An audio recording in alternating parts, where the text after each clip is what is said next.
This is the latest Fat School series, I think. I'm hoping. Only because I just want to talk at you. So it's kind of like a podcast, except for I'm just reading Wikipedia articles. That's about it, really. We're gonna start with this one. Liz LaManche. I'm assuming that's how you say it. Any mispronunciations, I'm so sorry for. And I hope the audio's okay. Please let me know. Or, whatever, don't. And at some point I will maybe do this live. But for now, I'm gonna record them and edit them. Anyways, Liz LaManche. I wish I could do this ASMR style, Loki, but I don't know how I feel about that.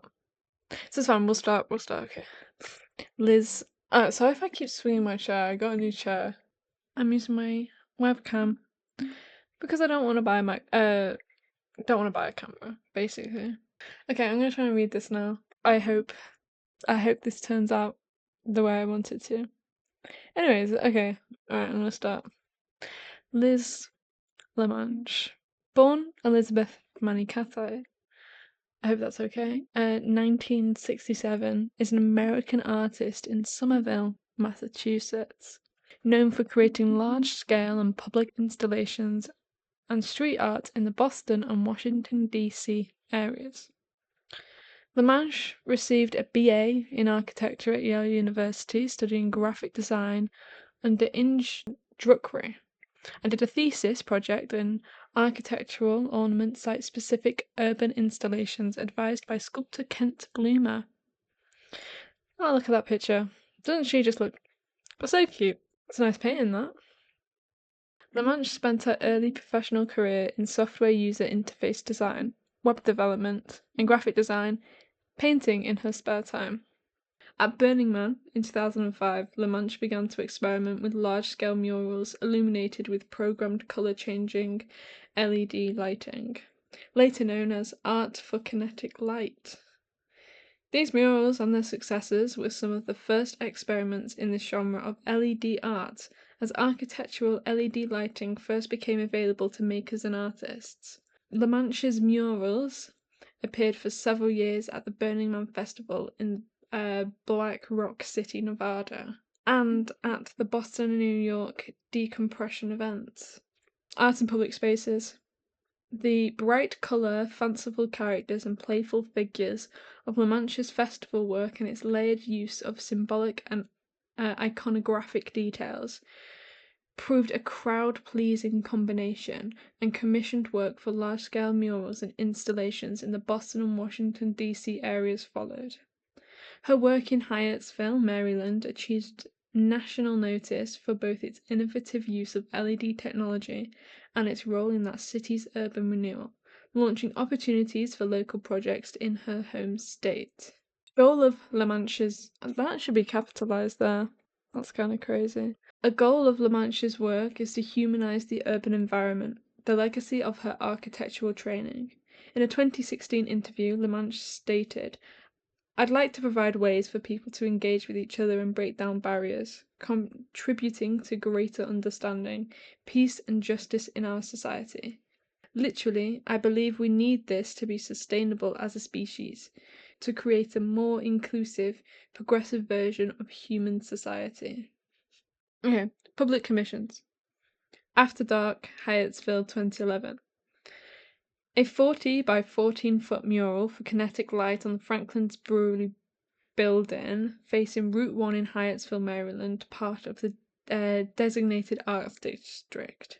After Dark has been described as the first permanent outdoor mural for kinetic light. The piece features colourful characters and dreamlike imagery alluding to aspects of the neighbourhood, including the local college's mascot and a humorous reference to another piece of public art in a nearby park. Programmed light shows projected on the piece via architectural lighting are designed to make the colours in the painting appear to swap and move.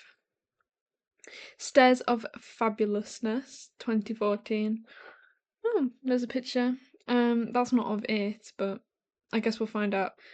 This 2014 installation in the Boston City Hall building was the product of a new urbanism design competition run by Boston Mayor Marty Walsh's Office of New Urban Mechanics, aimed at improving public spaces in Boston with temporary low-budget installations designed to surprise and delight. One of 9 winners at the 2014 Public Space Invitational, La Manche's Stairs of Fabulousness placed 1,200 linear feet of safety non-skid tape on the large central brick of the staircase in Boston City Hall's main atrium, a building renowned for its off-putting brutalist aesthetic and failure to create a welcoming public space.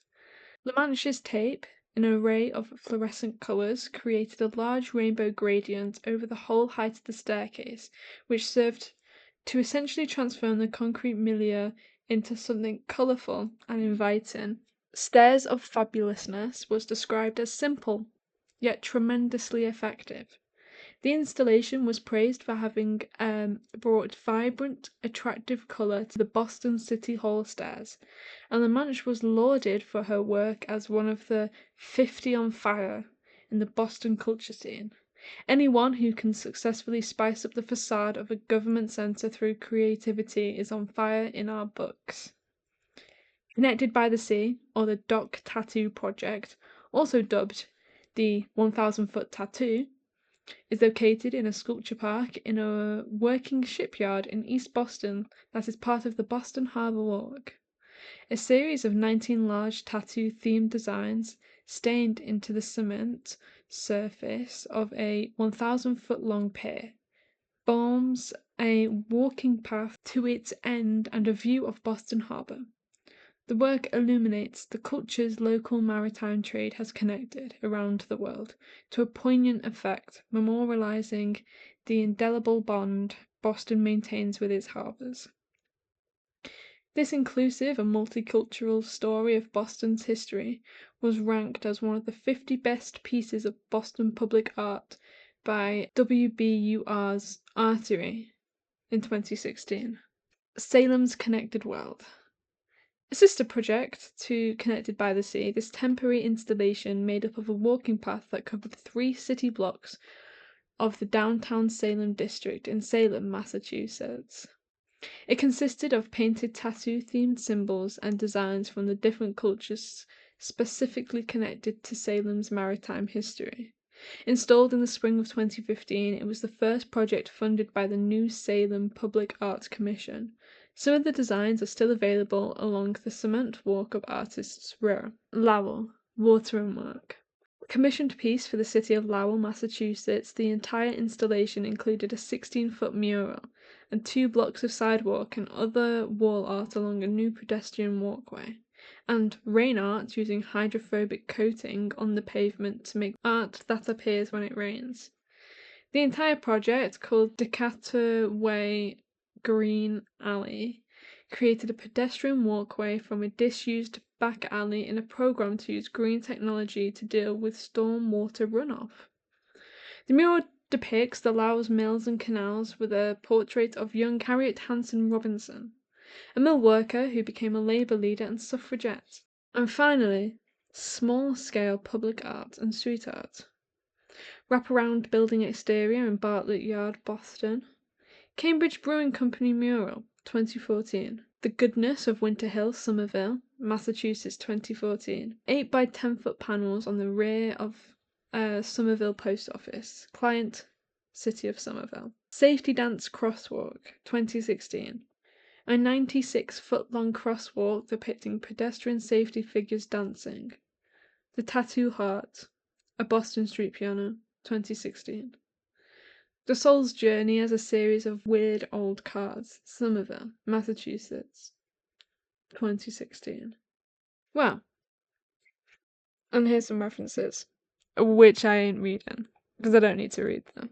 And some links as well. I want to do longer ones, so I kind of want to do this live. But I messed up a lot, if you couldn't tell by the edit.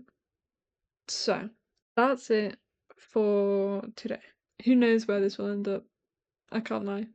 If it goes anywhere, I hope that this was a beautiful experience. And maybe I'll do another one. Yeah. Bye.